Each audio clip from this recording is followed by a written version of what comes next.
Welcome back, GW. I'm Katie Coolidge, and this is GWeek from home.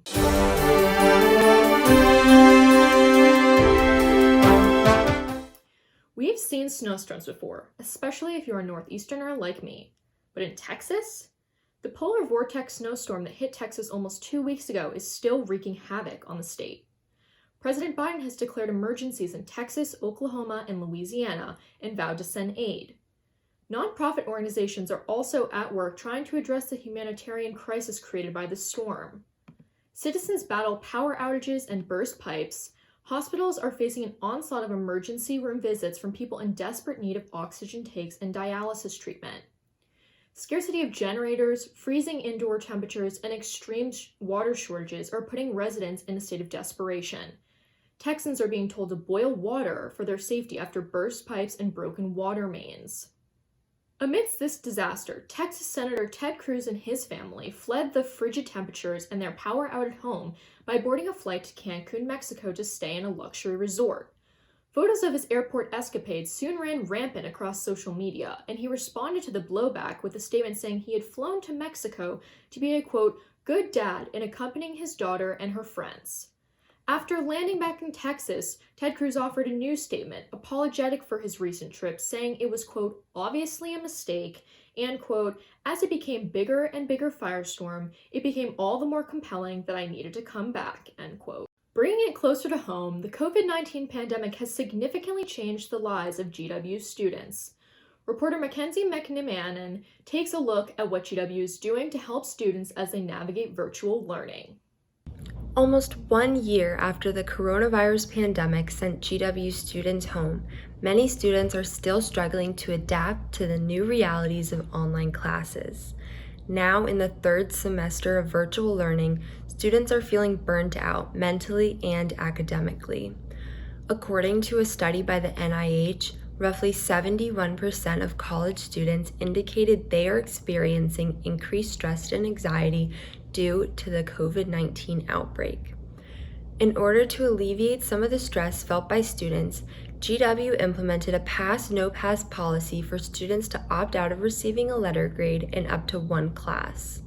The policy was widely criticized in the fall for having a submission deadline too early in the semester, but Provost Brian Blake recently announced the submission deadline will be later this spring.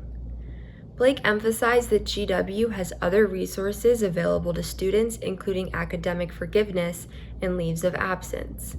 He also encouraged students to reach out to their professors if they are facing difficulties.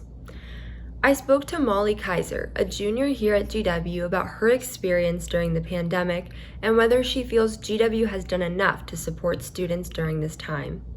Hi, my name is Molly Kaiser. I am studying journalism and mass communication and minoring in entrepreneurship, and I am a third year at GW. When the pandemic began, I was not feeling too stressed out about my schoolwork. I think my teachers made some really great accommodations and were kind of a little bit easier on us because they recognized the incredible circumstances. But I would definitely say I started feeling a bit burnt out this semester, spring of 2021. Just staring at a screen all day is incredibly taxing and almost feels like more work than going to in-person class, if that's possible. I do appreciate that the university is giving us the option at all to do one course, pass or no pass. But I think there's some professors who have adapted their syllabi and their courses to be not necessarily easier, but maybe a little bit easier, but also recognizing the circumstances students are in and the fact that they might not feel as inclined to do schoolwork and that virtual is it's a lot harder for people depending on their learning style. But I think other teachers have not. So I think there's that kind of lack of standardization across the university. So I feel like one pass, no pass class kind of standardizes a situation that maybe isn't so standard, if that makes sense.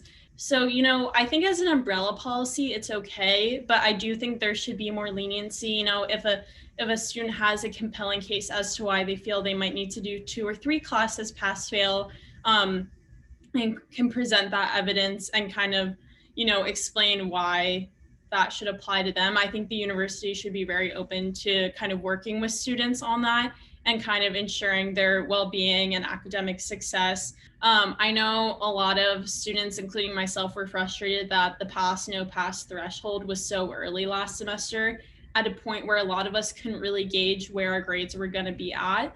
A month, I think it was like a month out from then. And, I think if you're going to make that threshold so early, I mean, first of all, don't.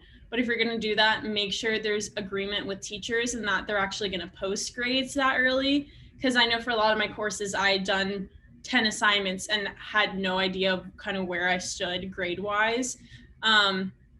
So I think in terms of supporting students academically in that sense, giving us kind of more wiggle room on that, extending that deadline. So I think it's just students are just feeling a little crushed right now, whether it comes to their social life, their academic life, their mental health. At least that's kind of where I'm at. I'm keeping my head up, but I do feel like this time in particular is really hard, and whatever the university can do, even if that means like, I saw they did a thing for on-campus students where they could pick up like a little GW teddy bear. And I live off campus in DC, and I was like, I want a little teddy bear. Or they're just like sending us something in the mail or some type of treat or, something of that nature. I know this pandemic has been devastating for the university financially, so there's not a lot of money to throw around. But yeah, I just think reminding students that campus awaits and we will be back hopefully in the fall. So yeah, I don't know what that looks like. I'm not like a mental health professional or a university administrator, but I would say that's my general feedback as a student. As vaccines are beginning to become available to the public, there is hope for later in 2021. But for now, if you need support, please reach out to GW Academic Commons or Health Services. For GWeek, I'm Mckenzie Mcmanaman. In addition to students learning how to navigate COVID-19 life, British scientists have recently approved a study that will intentionally infect humans with the virus in order to understand immune system response. Unvaccinated participants will be administered tiny droplets of the virus into their nostrils. By controlling the amount they're subjected to, scientists hope to discover immune responses and develop ways of comparing efficacy of treatments. Peter Oppenshaw, an Imperial College London professor involved in the study, said, quote, "We are going to learn an awful lot about the immunology of the virus," end quote. And for the sake of the fall semester, we sure hope they do. That's all for this week, GW. Make sure to check us out at gw-tv.com or on Instagram at GWeekNews. Until next week, stay safe and stay healthy.